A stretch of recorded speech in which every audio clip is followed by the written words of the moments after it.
Le strict minimum pour un achat IMO à succès. Bonjour, je suis Pierre-Alexandre, fondateur de Coach IMO. Et pendant tout ce mois de juillet, comme vous le savez peut-être, j'organise des lives au quotidien pour vous apporter un maximum d'informations sur l'acquisition immobilière. Donc, ça s'adresse pour vous si vous voulez acheter votre maison, appartement en tant que résidence principale, une résidence locative ou à la rigueur, pourquoi pas, une résidence secondaire pour les vacances. Avec des amis, peut-être, pourquoi pas. Et aujourd'hui, en fait, on va voir donc le strict minimum pour un achat IMO à succès. Et comme on l'a vu dans ces premiers lives, pour le coup, il y a des indicateurs quand même de la réussite d'un projet et il y a des choses qui sont relativement indispensables au quotidien. Donc, dans une acquisition. On l'a bien vu que déjà il faut trouver un bien, ça c'est sûr. La plupart du temps, il faut aussi un financement. À 98% des cas, on fait recours à un financement d'une banque. Et il faut également quelqu'un qui vous aide à signer, c'est-à-dire un notaire pour pouvoir acter la vente. Et comme je vous disais aussi, souvent beaucoup de personnes partent immédiatement dans un projet sans se poser réellement de questions et au départ font des visites, recherchent des biens, mais se posent pas forcément les questions initialement prévues, comme j'avais dit au début du projet, au début du parcours.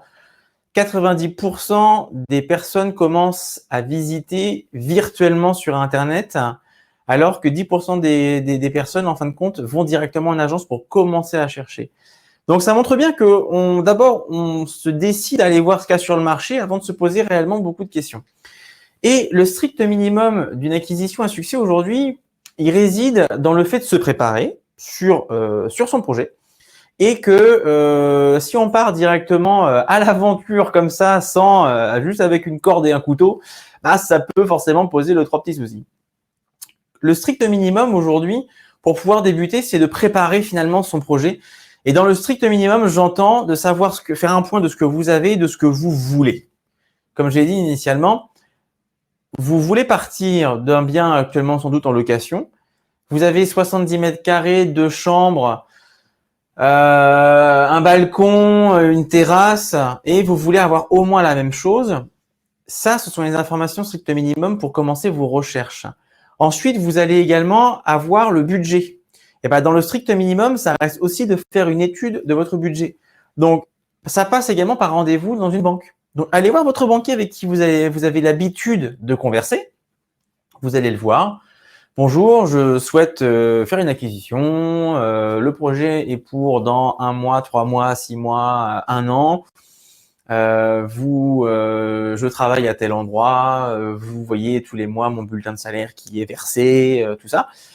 À quelle somme je peux prétendre pour une acquisition qui se passera sur 15, 20, 25 ans en fonction de tout ça. Et le banquier va vous répondre de but en blanc, ou le courtier aussi, parce que ça peut être un courtier, ça peut pas forcément être un banquier.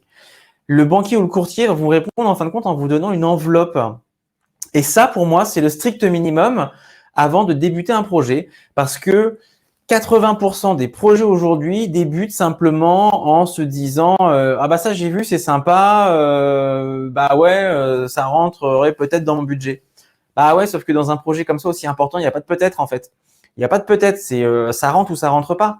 Et si vous n'avez pas fait cet effort-là dès le départ, vous n'allez pas avoir l'info au moment venu. Sauf que le problème, c'est qu'au moment venu, vous allez avoir signé un compromis, vous engagez des vendeurs, vous allez vous engager vous, et vous allez peut-être passer du temps sans avoir forcément le financement à la fin, quoi.